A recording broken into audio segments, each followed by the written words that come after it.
Hello students, एडुविला point channel में आपका स्वागत है। आज हम करेंगे क्लास 7 की वर्कशीट नंबर 28 और आज की वर्कशीट में हम लोग क्लास 7 के साइंस सब्जेक्ट को डिस्कस करेंगे, जिसमें चैप्टर होगा प्रकाश।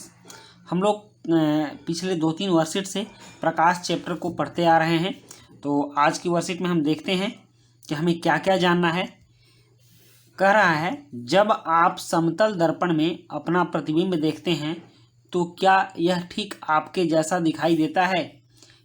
क्या कभी आपने ध्यान दिया है कि आप दर्पण में आपके प्रतिबिंब में एक रोचक अंतर है? तो चलिए इसका कारण जानने का प्रयास करते हैं। दक्षिण या वाम मतलब दायां या बायां, लेफ्ट और राइट। दर्पण द्वारा बने प्रतिबिंब में बिंब का बायां भाग प्रतिबिंब के दाहिने भाग की भांति दिखाई देता है तथा बिंब का दक्षिण मतलब दायां भाग प्रतिबिंब के वाम भाग की भांति दिखाई देता है। मतलब जब भी हम प्रतिबिंब देखते हैं तो दाहिना साइड बाएं साइड में और बाएं साइड दाहिने साइड में दिखाई देता है। ये हमको सबसे ज़्यादा तब दिखाई देता है जब हम अपना सेल्फी लेते हैं। आपने ध्यान दिया होगा कि बहुत सारे लोगों के सेल्फी के पीछे अगर कुछ किसी दुकान का नाम वगैरह लिखा होता है तो वो दिखने में उल्टा लगता है। ऐसा क्यों होता है? क्योंकि उनके सेल्फी का कैमरा मिरर व्यू को प्रदर्शित करता है। अगर उसमें मिरर व्यू ना रहे तो वो सीधा दिखेगा। तो उसी तरह से जब मिरर व्यू होता है, आईने का व्यू होता है, तो सामने के हर कुछ दाएं बाएं से पलट जाते हैं और वो अगल बगल दिखते हैं। मतलब दायां का बायां दिखता है और बाएं का दाएं दिखता है। अब इसमें एक गतिविधि है, इस गतिविधि को आप कीजिए और इस चीज़ को समझिए।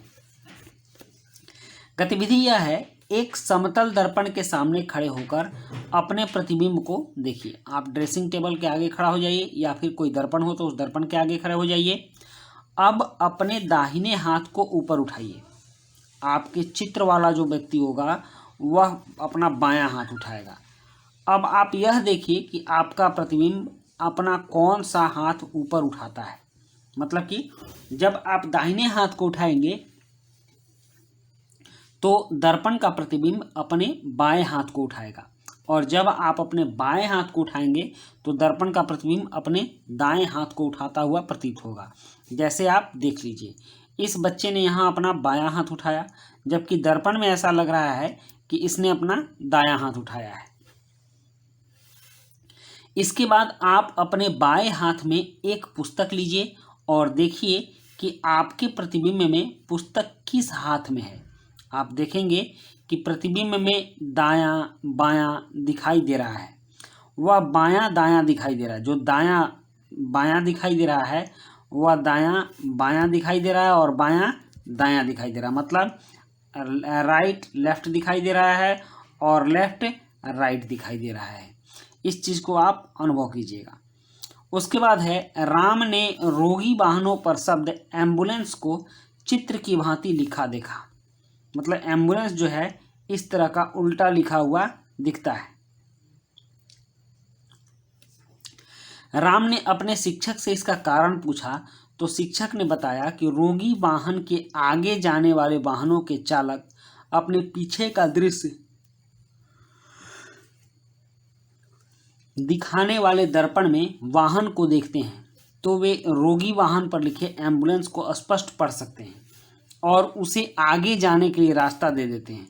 होता क्या है बच्चों कि किसी भी गाड़ी में, मान लो ये अगर कार है तो इस कार में ड्राइवर के पास एक साइड मिरर होता है और साइड मिरर में उत्तल लेंस लगा होता है जो कि दूर की वस्तुओं को छोटा करके दिखाता है। और ये लेंस है, एक तरह से दर्पण का भी काम करता है। उत्तल दर्पण है तो ये उत्तल दर्पण होता है। तो उत्तल दर्पण में क्या होगा कि अगर इधर कोई चीज़ सही लिखी होगी तो इसमें उल्टी दिखेगी। तो इसीलिए एम्बुलेंस पर ये उल्टा लिखा जाता है कि अगर यह गाड़ी के पीछे से यहाँ एम्बुलेंस आए तो यहाँ से इसको अपने दर्पण में ये सही दिखे, जिससे इसको पता चलेगा कि पीछे से एम्बुलेंस आ रही है और इसलिए यह इसको रास्ता दे देगा। यही कारण है कि एम्बुलेंस पर चित्र की भांति उल्टा लिखा होता है। अब देखिए, प्रत्येक का कर्तव्य है कि रोगी वाहन एम्बुलेंस का रास्ता रोके बिना उसे आगे जाने दे, क्योंकि एम्बुलेंस में बीमार व्यक्ति होते हैं, वो हमारी आपकी अपेक्षा ज़्यादा कष्ट में होते हैं और कभी कभी तो कुछ इतने ज़्यादा बीमार होते हैं कि उनकी जान भी जा सकती है अगर ज़्यादा देर हुई तो। इसलिए एम्बुलेंस को सबसे पहले रास्ता देना चाहिए। तो बच्चों, आज के वर्कशीट में हम लोगों ने मिरर व्यू देखा और मिरर व्यू में ये जाना कि किस तरह से हमारा दायां पक्ष उसका बायां पक्ष दिखाई देता है और उसका बायां पक्ष हमारा दायां पक्ष दिखाई देता है, और एम्बुलेंस पर एम्बुलेंस उल्टे अक्षरों में क्यों लिखा होता है। अब कुछ प्रश्न हैं जो इन बातों से संबंधित है। चलिए प्रश्न देख लेते हैं। पहला प्रश्न है, कागज के टुकड़े पर अपना नाम लिखें और उसे दर्पण के सामने रखें, यह दर्पण में कैसा दिखाई देता है। और प्रश्न 2 है, समतल दर्पण में अपना प्रतिबिंब देखने पर क्या केवल साइड में ही अदला बदली दिखाई देती है या प्रतिबिंब उल्टा दिखाई देता है। और प्रश्न 3 है, अंग्रेजी भाषा की वर्णमाला के अक्षरों का पता लगाइए जिनके समतल दर्पण में बने प्रतिबिंब बिल्कुल अक्षरों जैसे लगते हैं, मतलब कि वो उलटते नहीं हैं।